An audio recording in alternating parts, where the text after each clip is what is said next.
faut dire tout d'abord que l'Union européenne a déjà été active à l'est du Tchad avant même le début de la guerre au Soudan. Nous avions près de 70 millions d'euros investis dans des projets de développement, ce qui correspond à peu près à 46 milliards de francs CFA. Mais bien évidemment, face à l'arrivée de plus d'1 million de déplacés depuis avril 2023, nous avons dû réagir rapidement. Et vous savez aussi sans doute que ce type de réaction rapide, ce type de réponse rapide est habituellement réservé à l'aide humanitaire d'urgence.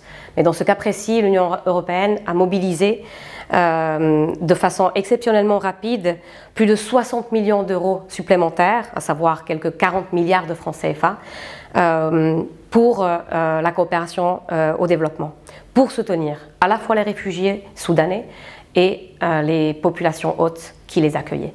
Donc ce sont des projets qui portent principalement sur l'accès à l'eau, la régénération des terres agricoles, le soutien aux activités économiques locales, la protection de l'environnement, mais aussi à la création d'emplois et à la création de micro-entreprises.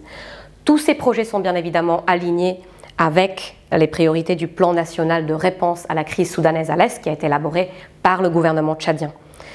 L'objectif principal de ces activités est non seulement de renforcer la résilience des populations, mais surtout de réduire leur dépendance à l'aide humanitaire et favoriser une cohabitation pacifique.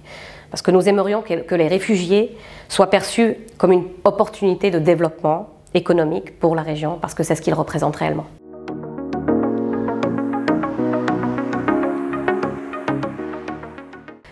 Pour nous, il y a deux principales leçons. La première, c'est qu'il faut agir vite. On ne peut plus se permettre d'attendre qu'une crise humanitaire soit terminée pour lancer les projets de développement économique. Ces deux volets doivent obligatoirement avancer ensemble et en parallèle dès le début. La deuxième leçon, c'est l'importance d'inclure tout le monde. Nos projets sont pensés à la fois pour les réfugiés et pour les communautés hôtes. Les Tchadiens, qu'ils soient représentants de l'État ou simples citoyens, ont fait preuve de générosité vraiment remarquable.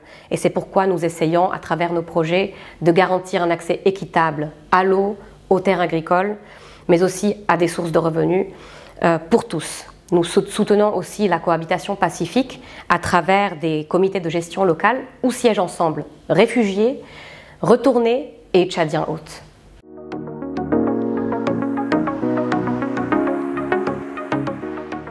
Nous expérimentons actuellement une approche innovante qui consiste à mesurer le retour sur investissement des projets de développement agricole.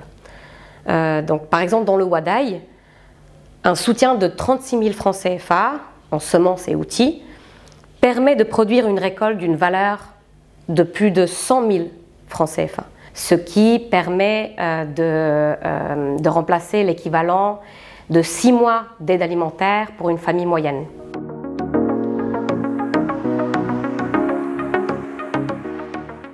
Oui, tout à fait. Je pense qu'il mérite d'être souligné ici que l'Union européenne agit de manière coordonnée.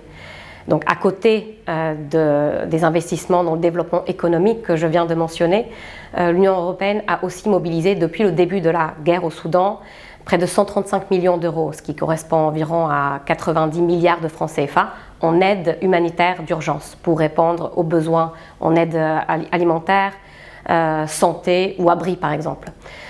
Donc c'est une approche intégrée que nous appelons le Nexus humanitaire développement-paix et c'est une approche qui a fait ses preuves, qui très clairement fonctionne. Elle permet de répondre à la fois aux besoins d'urgence et de permettre d'apporter des solutions durables. Et nous sommes très fiers de cette approche collective.